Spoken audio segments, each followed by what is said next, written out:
तो कैसे हो भाई सारे। तुम्हारा भाई तो गांड फाड़ है। भाइयों, इस वीडियो में हम बात करने वाले हैं एक ऐसी प्रॉब्लम के बारे में जिससे हर कोई गुजरता है, और जिसने इस प्रॉब्लम का सोल्यूशन फिगर आउट कर लिया समझ लो उसका जीवन सफल है। तो टाइटल वगैरह तुम लोग पढ़ के आए हो, तो मुद्दा है रिवीजन का। अब जाहिर सी बात है, हमें साल भर में 80 चैप्टर्स पढ़ने हैं, तीनों सब्जेक्ट मिला के। Wow! Okay. और अगर आप इतना एक साथ पढ़ ले रहे हैं और आपके दिमाग में घुस जा रहा है, तो या तो आपके पास जादू की शक्तियाँ हैं, या तो फिर आप एक रोबोट हैं। No. और अगर इतना ही दिमाग होता हम में, तो जाहिर सी बात है हम ड्रॉपर तो नहीं होते ना। अब हम सब साधारण नागरिक हैं और हम सोचते हैं कि मेरा दिमाग चूतिया है। तो अब घबराने वाली बात नहीं है भाइयों, तुम्हारा भाई आ गया है रिवीजन के फास्ट और इफेक्टिव मेथड्स लेके। और अगर तुम्हें भरोसा ना हो, जोर जोर से बोल के लोगों को स्कीमें बता दे। तो अब हम इसमें रिवीजन की 3 से 4 टेक्निक्स के बारे में डिस्कस करेंगे, और इनका इस्तेमाल तुम अपनी नीड्स के हिसाब से कर सकते हो। तो अब बात करते हैं पहले टेक्निक के बारे में, जो कि है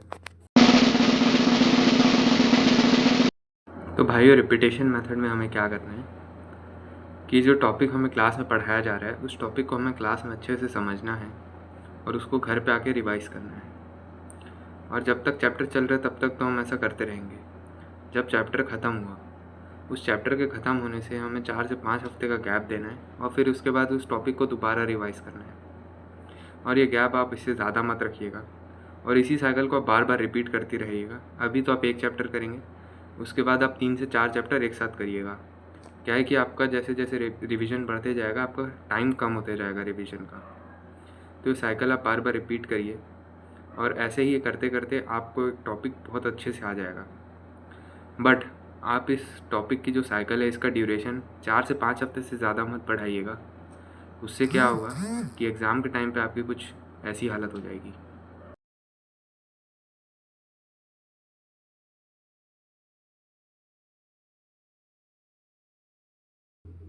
हाँ, तो अब इससे बचने के लिए आपको क्या करना है कि सबसे पहले जो आपने शॉर्ट नोट्स बनाए हैं वो आप हर दिन बनाते रहिए थोड़े थोड़े। और जैसे आप जो चैप्टर रिवाइज़ कर रहे हैं, जैसे अभी कोई चैप्टर चल रहा है आपका और आप आके उस टॉपिक को रिवाइज़ कर रहे हैं, तो आप उस चैप्टर को स्टार्टिंग से लेके उस टॉपिक तक रिवाइज़ कीजिए जो आज पढ़ाया गया उस शॉर्ट नोट्स के द्वारा। और फिर उसके बाद जैसे जैसे आप ये करते जाएंगे, आपकी रिवीजन की जो स्पीड है वो काफ़ी जल्दी बढ़ते जाएगी, और आप काफ़ी कम टाइम में वो रिवाइज़ कर रहे होंगे। तो इस रिपीटिशन के मेथड से आप टेस्ट के पहले या अपने नीट के एग्ज़ाम के पहले काफ़ी जल्दी जल्दी टॉपिक्स रिवाइज़ कर सकते हैं। तो ये काफ़ी एक इफ़ेक्टिव मेथड है दोस्तों। तो दोस्तों, एक्टिव रिकॉल एक और फास्ट और इफ़ेक्टिव मेथड है रिवाइज़ करने के लिए। इसमें आपको क्या करना होता है, पहले जब आप पढ़ रहे हो, पढ़ने के बाद आपको आपके ब्रेन को चैलेंज करना है कि उसको कितनी चीज़ें याद है। इससे आपको ये समझ आ जाएगा कि उसको क्या क्या याद नहीं है। तो आपको जो जो याद नहीं है या जो टॉपिक क्लियर नहीं है, उस टॉपिक को आपको जाके वापस से इन डेप्थ पढ़ना है, और फिर यही चीज़ आप थोड़े समय बाद फिर रिपीट कीजिए। ये मेथड दोस्तों आपके टेस्ट के टाइम में काफ़ी काम आएगा, और आप इससे काफ़ी जल्दी रिवाइज़ कर रहे होंगे। अगर आप इस मेथड को प्रिफ़र कर रहे हैं पिछले मेथड से, तो आपको क्या करना है, आपको इसके लिए एक अलग शॉर्ट नोट्स बनाने हैं। उस शॉर्ट नोट्स में क्या होगा कि आप सिर्फ उसमें क्वेश्चंस लिखेंगे, और आप अपने आप से पूछेंगे इन क्वेश्चंस के आंसर क्या क्या हैं। और वो क्वेश्चन हो सकते हैं NCERT line by line question आप बना सकते हैं अपने आप से। ये बायो के लिए हो गया। और फिजिक्स केमिस्ट्री में आप फॉर्मूले या फिर उस टॉपिक के जो थ्योरी पार्ट रहता है वो सब आप लिख सकते हैं उसमें। और ये आप अपने आप से ही पूछेंगे और ख़ुद ही जवाब देंगे, और फिर आपको पता चल जाएगा कि आपको क्या क्या क्लियर नहीं है या आपको क्या क्या नहीं आता है। या तो फिर आप ये कर सकते हैं कि उसमें आप हेडिंग लिख दीजिए, एक टॉपिक लिख लीजिए, और फिर खुद से उसको एलाबरेट कीजिए। अगर आपको क्लैरिटी नहीं आ रही है उसमें, तो आप वापस से जाके उस टॉपिक को पढ़िए। इससे क्या होगा कि आपके सारे डाउट्स एक साथ क्लियर होते जाएंगे और आपका रिवीजन भी होते जाएगा।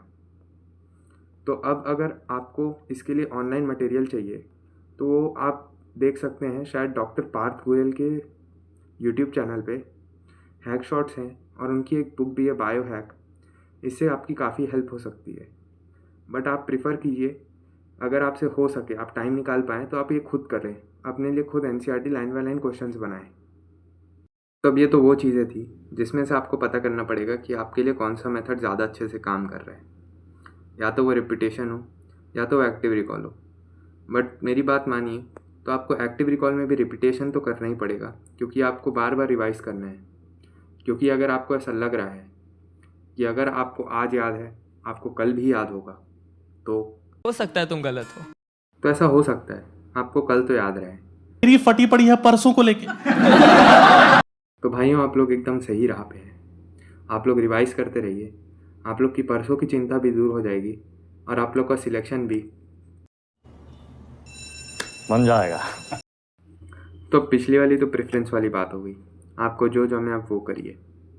बट ये जो तरीका है ये सबके लिए मस्ट है, ये करना आपके लिए बहुत ज़रूरी है, क्योंकि ना करके मैंने इसका फल पाया है और करके मैंने इसका फल पाया है। तो मैं आपको बता रहा हूँ, इस तरीके का नाम है टेस्ट एनालिसिस। ये बहुत ज़रूरी है दोस्तों।